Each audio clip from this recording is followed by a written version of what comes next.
Welcome to your deep dive. Today, we're going straight to the heart of something I think many of you might know, maybe intimately, but perhaps haven't really talked about much: loneliness. Hmm. And not just, the kind of solitude when you're physically alone, but that deeper, sort of more unsettling sense of being unseen, even when you're right there, surrounded by people. Yeah, it's a really interesting um, paradox, isn't it? And for many of you, probably a very real one in this age where like digital connection is everywhere all the time. Right. That feeling of, well, profound isolation, it actually seems to be getting more common in your experiences. You might have heard people talk about a loneliness epidemic. Definitely. And that phrase really hits home for what a lot of you are navigating, I think, especially, after all the shifts in the last few years, or maybe big life changes you've gone through personally. Absolutely. And it's so important for this deep dive, just to be clear.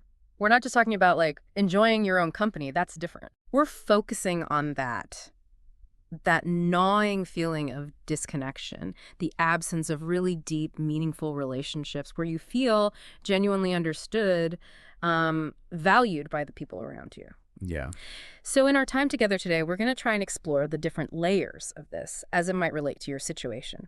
We'll look into why it can be so challenging, for you to talk about these feelings, explore some practical ways you can maybe cope, understand the potential long term impact if these feelings become, well, chronic for you. Which can happen. Exactly. And crucially, offer a message of hope because there is a real possibility of building genuine connection in your life.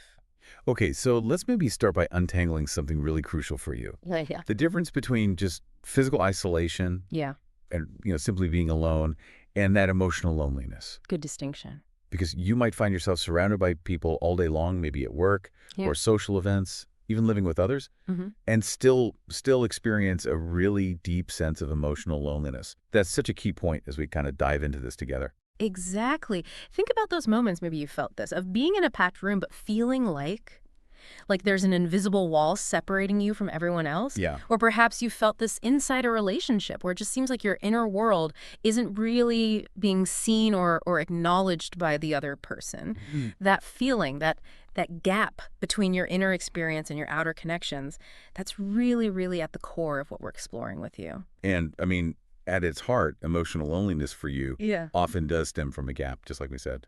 It's a mismatch, really. Mismatch. Yeah, between the level and the depth of connection you want in your relationships and what you're actually experiencing day to day. It's that feeling that something vital, something deeply important to you is just missing in how you connect with others. It makes you think then, what might trigger these feelings for you? What are some of the common situations or maybe life events that can bring on this feeling of loneliness? Well, big life transitions are often huge catalysts for these feelings in your life. Things like um, moving to a new city or town. Right. Starting over. Exactly. Or experiencing a breakup, the end of a close relationship, losing someone important to you, Grief, yeah. or even shifts in your social circles, maybe at work. All these things can really disrupt the support systems you've relied on and, well, lead straight to these feelings of isolation. It's really important for you to remember, though, isn't it? That feeling lonely when these things happen isn't some kind of personal failing on your part. Oh, absolutely not. It's a very human response to big changes and losses, Hmm. something loads of people experience, in their own way. Precisely. Loneliness isn't a sign you're weak, Mm-hmm. and it definitely doesn't mean that you're somehow like unlovable or flawed. Okay. Instead, try thinking of it more like a signal. Like feeling hungry tells you you need food, or thirsty tells you you need water. Ah, interesting analogy. Loneliness is basically your internal system flagging up that you have a fundamental need, a really deep-seated need for deeper connection. And right now, that need isn't being met in a way that feels, well, fulfilling for you. That reframing feels really important for how you might look at your own experiences. It shifts it, doesn't it, from being something wrong with you to understanding it as just a natural human craving. Exactly. But then comes the big hurdle, actually talking about it. Why do you think it can be so incredibly hard for people, maybe even you listening, to just admit, yeah, I'm feeling lonely? There's often just a huge amount of shame tied up in it, isn't there? And fear of judgment. that can definitely be associated with admitting loneliness for many of you. Yeah, I see that. There could be this underlying idea, maybe you felt it yourself, that if you are lonely, it somehow reflects badly on you. Hmm. Like it means you're not likable, or you failed at making friends, or there's just some inherent flaw in your personality. It's almost like there's this unspoken rule in society, you know? You gotta always seem socially busy and happy. Totally. And admitting you're lonely feels like cracking that facade, Hmm? exposing a vulnerability that you might worry people will meet with, I don't know, pity, or even look down on you for. And that's where a big part of the challenge often lies for many of you in this sort of collective pretense that loneliness isn't really a thing. Or if it is, it's something to be like deeply ashamed of and hidden away. Right. But the truth, as we've kind of touched on, is that loneliness is, well, it's a really common human experience. Pretending it doesn't happen in your life or in the lives of people around you that actually isolates you and others even more. It's also interesting to think about the role of our, hyper-connected digital world in this. For Ah. you, you're probably scrolling past images all the time of other people's seemingly perfect social lives online. Oh, yeah, the highlight reel. Exactly. Which can, ironically, make your own feelings of loneliness feel even stronger if your reality doesn't quite match up to those, carefully curated pictures. What's really fascinating here, especially as it might relate to your own online life, is this big contrast. We have this amazing ability now to connect instantly with people miles away. True. Yet that doesn't always translate into the kind of genuine, deep emotional connection that really nourishes you, right? Not at all. There's often a massive difference between those maybe more superficial online chats and the kind of vulnerable, authentic back and forth that can truly make you feel seen and understood. The stuff that actually combats loneliness. So, okay, if acknowledging the feeling, just naming it, is the first step for you, what are some actual practical strategies you can use when you find yourself really feeling isolated and alone? What can you do? One of the most crucial first steps for you, I think, is to acknowledge the feeling without judging yourself for it. Just allow yourself to recognize, okay, yes, I feel lonely right now. Maybe say it quietly to yourself, or if it Yeah. helps, write it down in a journal. There can be a real sense of power in simply naming the emotion you're experiencing without immediately beating yourself up for feeling it. That self-acceptance bit seems really key for you. Like, instead of getting stuck in that loop of why am I so alone? What's wrong with me? Yeah. It's more about just acknowledging the current state of your feeling. Exactly, just noticing it. So what might come next? What other coping strategies could you try? Well, before necessarily reaching out to others, it can be incredibly helpful for you to try and reconnect with yourself first. Ah, interesting. Like inwards first. Yeah. Think of it as building a stronger inner foundation, a sense of your own support.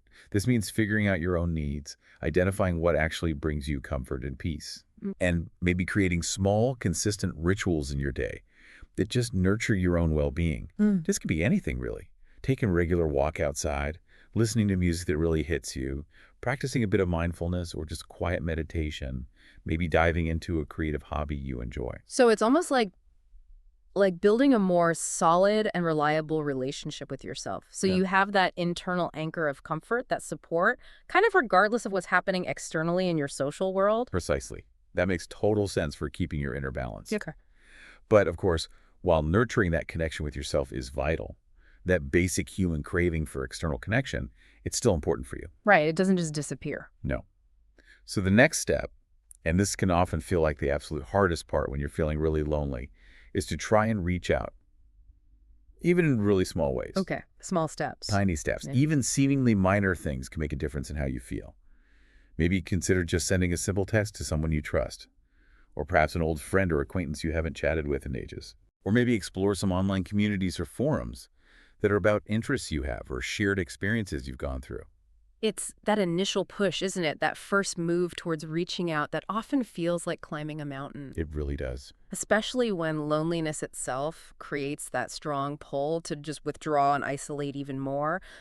But like you said, even a simple, hey, thinking of you, how's things, could be Right. a bridge. Absolutely. And also, think about actively creating new, small, social micro moments in your everyday life. Micro moments. What do you mean? Like maybe joining a local book club if you like reading. Hmm. or volunteering for something you care about, attending a workshop or a class on something you're curious about, Okay, I see. or even just making a little effort to strike up a brief chat with someone you see regularly, like the barista at your local coffee shop.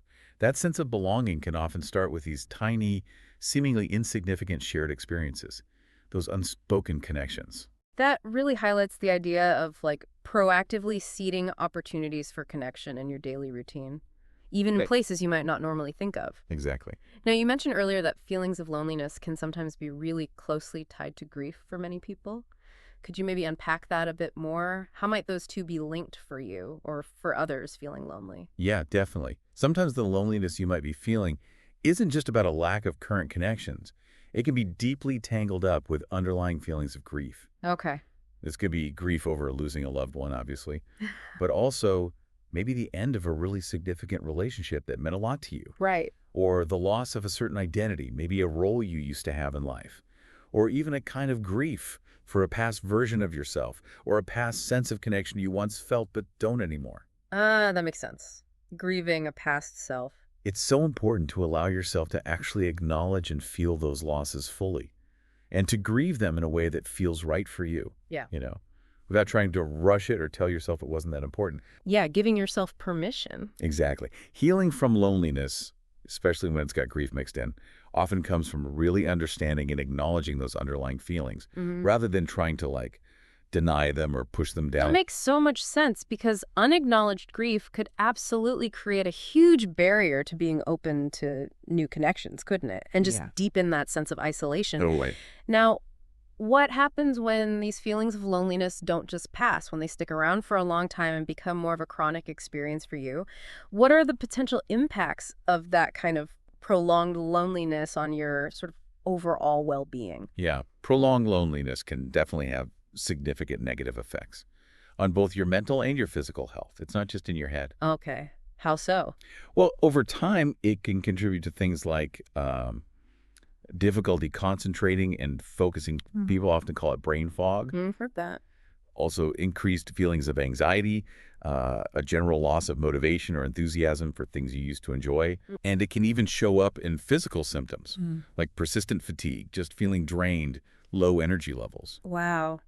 It's quite sobering, isn't it, to realize that something we often think of as purely emotional can actually have such tangible, significant physical consequences for your health. It really is. Yep. And what's particularly interesting from the research is this growing understanding of just how deeply interconnected your mental and physical well-being really are. Right. The chronic stress that can build up from being lonely for a long time can actually impact various systems within your body, inflammation, immune response, things like that. Okay. That's a key reason why it's so important for you to take these signs of chronic loneliness seriously and to really acknowledge their potential impact on your whole health picture. So, what would be your advice then to someone, perhaps even you listening right now, if you recognize these signs in yourself? That persistent brain fog, maybe more anxiety, lack of motivation, and you think it's linked to ongoing loneliness. What steps can be taken? Well, seeking professional support can be an incredibly beneficial step for you. It's like therapy. Yeah, therapy, counseling, or maybe support groups. These offer safe, structured places where you can really explore these complex feelings, start to understand their roots in your own experiences, and crucially, develop effective strategies for reconnecting, both with yourself and with others, in ways that feel meaningful to you. Right. And it's so crucial to try and reframe seeking this kind of help. It's not an admission of failure or weakness at all. No, not at all. It's actually a proactive and frankly courageous step towards improving your overall well-being. You absolutely do not have to try and navigate chronic loneliness completely on your own. There are resources, there are professionals who can genuinely provide valuable support. That message about actively seeking support and framing it as a positive step towards healing, that feels so important. It really changes the narrative, doesn't it? From feeling passively stuck in loneliness to actively taking charge of your own well-being. Exactly, taking agency. And as we start to kind of bring our deep dive towards a close today, what final message of hope can we maybe offer to you if you're listening and currently feeling deeply alone? I think the most important message I can offer you is this. Yeah. How you are feeling right now, in this moment, it does not have to dictate your future. It really doesn't. Okay. Connection isn't some fixed thing you either have or you don't. It's something that can be actively rebuilt, carefully nurtured, deepened through your own intentional, authentic efforts, Mm. and you are inherently worthy of being seen, truly heard, and consistently supported by people in your life. Please never, ever doubt that fundamental worthiness. That's such a vital and honestly comforting reminder for you because Ugh. loneliness can feel so all-encompassing, can't it? So permanent in the moment, Yeah. but it doesn't have to be the final chapter in your story of connection. Exactly right. Think of it maybe as a challenging chapter, perhaps one of the tougher ones you've navigated, Yeah. but certainly not the entire story of your life. By taking those small, consistent steps towards connection, whether that's reaching out to someone you trust, maybe actively engaging with your own interests and passions again, or even just spending time in nature that brings you some peace, Mm. you are actively right now in the process of rewriting that story.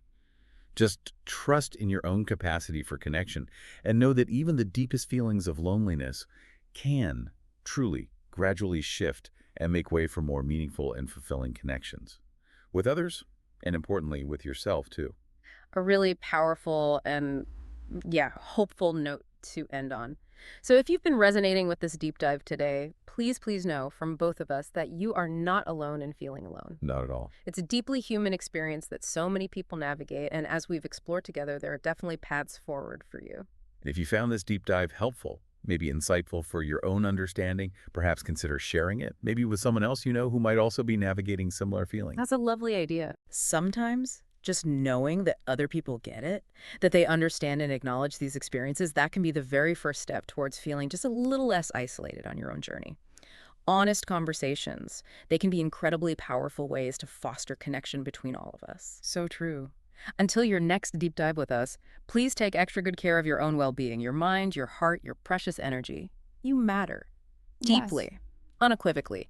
Even, and maybe especially, in those quiet moments of solitude.